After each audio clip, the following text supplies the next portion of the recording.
Hello, everyone. Welcome back to the Primate podcast. I'm Zara. And I'm Bob. And today we are going to talk about something I feel very strongly about. Oh, this should be interesting. Bob feeling strongly about something usually means I'm going to disagree with him within about 30 seconds. 20 seconds, actually. I timed it last time. Okay, so today's topic came from something that happened 2 days ago. A tourist, young guy, maybe mid-20s, sat near the river for almost 3 hours, alone, just sitting there. No phone, no book, just thinking. And Zara watched him the entire time and said, "Oh, that poor thing, all alone." I said he looked lonely. And I said he looked content. And then we argued about it for 2 hours. Which, by the way, is ironic. Two people arguing about whether people need other people. I didn't even think about that. That is ironic. Okay, so today's question. Do we actually need other people? Is being alone something to fix or something to protect? And I want to be clear, this is not a simple yes or no question. We've been thinking about it for 2 days and we still don't fully agree. Which means it's going to be a good conversation. Before we get into it, comment below. Are you more of a Bob, someone who recharges alone, who loves their own company?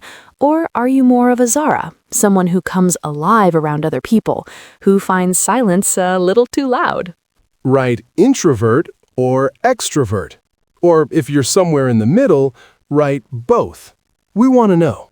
Okay, Bob, you go first. Gladly.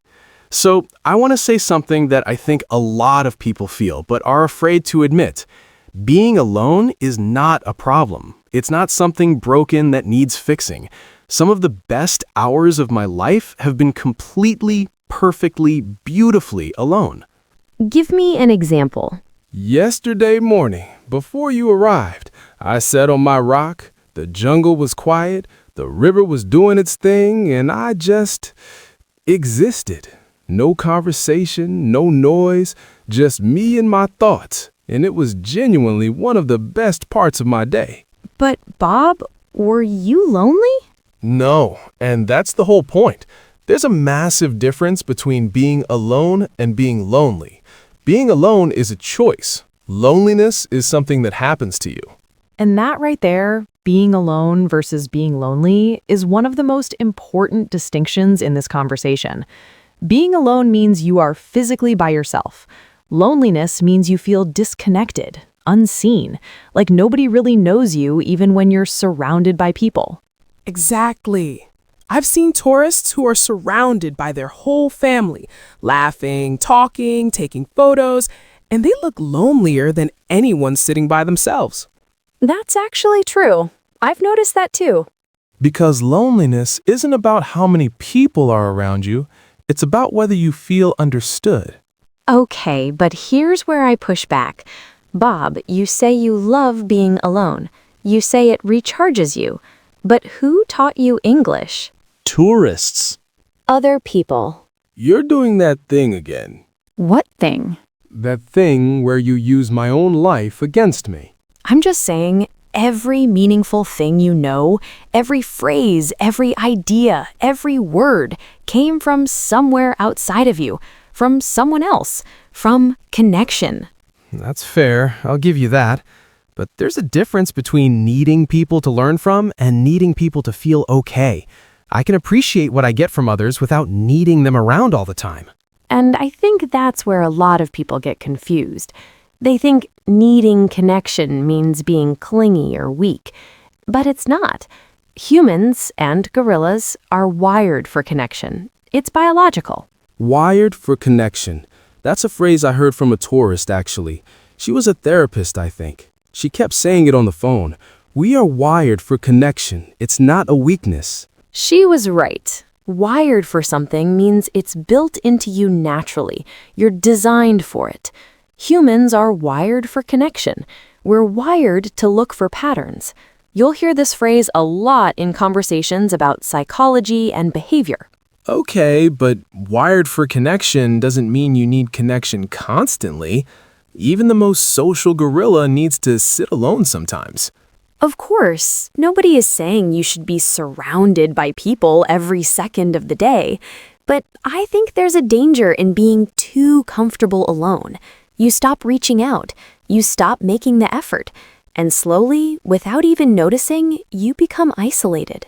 Isolated. That's different from alone. Very different. Being alone is chosen. Isolation kind of creeps up on you. Creeps up on you, something that happens slowly and quietly without you noticing until it's already there. The cold winter crept up on us. The habit crept up on me before I realized. Really expressive phrase. I had a period, maybe 3 years ago, when I spent a lot of time by myself. I told myself I was fine. I told myself I was just enjoying my own company. But looking back, I was avoiding something. I was hiding, not resting. How did you know the difference?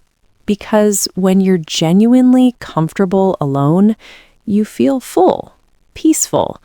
When you're hiding, you feel empty, quiet on the outside, but loud on the inside. That's actually really accurate. There's a phrase for that. Comfortable in your own skin. It means you genuinely accept yourself. You don't need other people's approval to feel okay. She's finally comfortable in her own skin. It took years, but he's comfortable in his own skin now. Very common in English conversations about confidence and identity. I think I'm comfortable in my own skin, but I've also had moments where I thought I was fine alone and I actually just didn't want to deal with the effort of connecting with someone. That's very honest, Bob. I have my moments. Connection takes effort. Real connection, especially. It's easier to sit on your rock and watch the world go by than to actually engage with it. Watch the world go by. To observe life without participating. To let things happen around you without getting involved.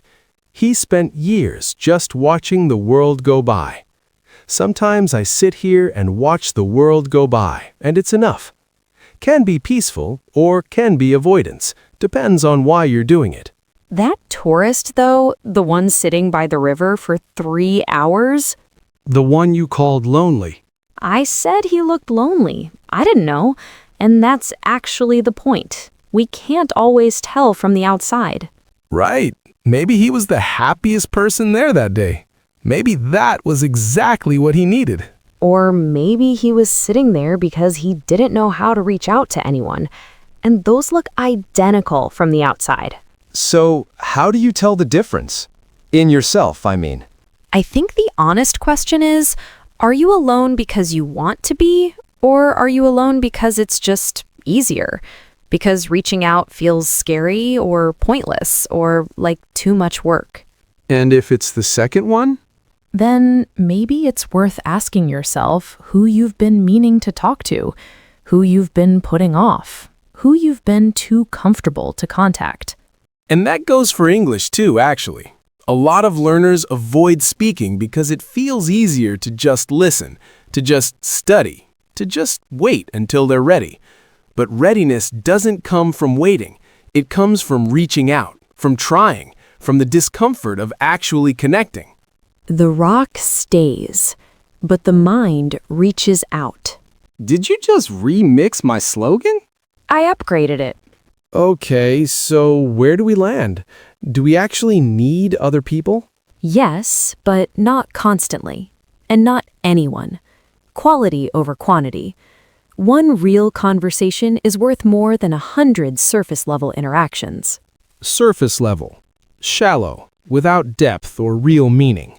We had a surface-level conversation. Weather, food, nothing real.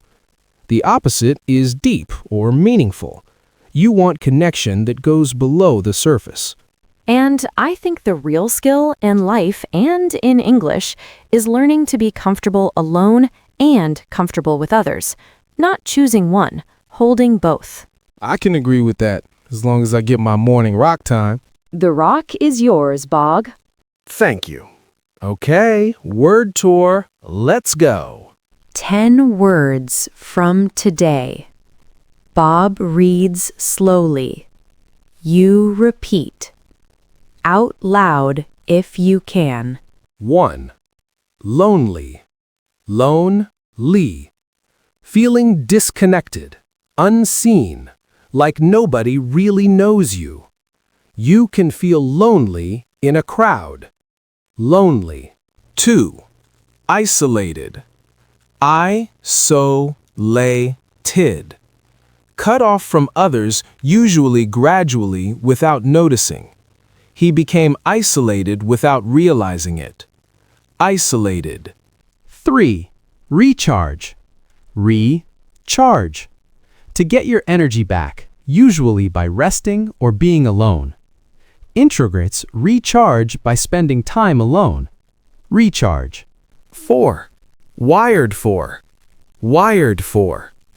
Naturally built or designed for something. Humans are wired for connection. Wired for. 5. Creep up on. Creep up on. To happen slowly and quietly without being noticed. Isolation can creep up on you. Creep up on. 6. Comfortable in your own skin. Comfortable in your own skin. Genuinely accepting yourself without needing others' approval. It took time, but she's comfortable in her own skin. Comfortable in your own skin. 7. Watch the world go by. Watch the world go by. To observe life without participating in it. Sometimes he just sits and watches the world go by. Watch the world go by. 8. Reach out. Reach out. To make contact with someone.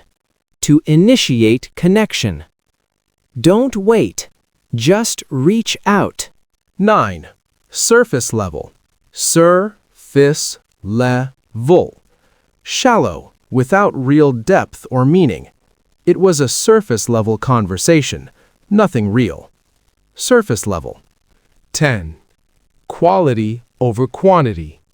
Qua-li-ti over quan-ti-ti. One real, meaningful thing is better than many shallow ones. When it comes to friendship, quality over quantity. Quality over quantity. 10 words. Say them one more time tonight.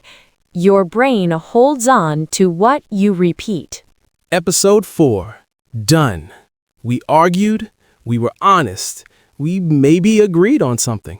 Don't forget, write introvert, extrovert, or both in the comments. And tell us, are you alone by choice or by habit? We want to know. Subscribe to the Primate podcast. New episodes every 2 days. From the jungle, I'm Zara. I'm Bob. Don't be a parrot. Parrots repeat. Primates understand. And I want to be clear, this is not a simple yes or no question. We've been thinking about it for 2 days, and we still don't fully agree.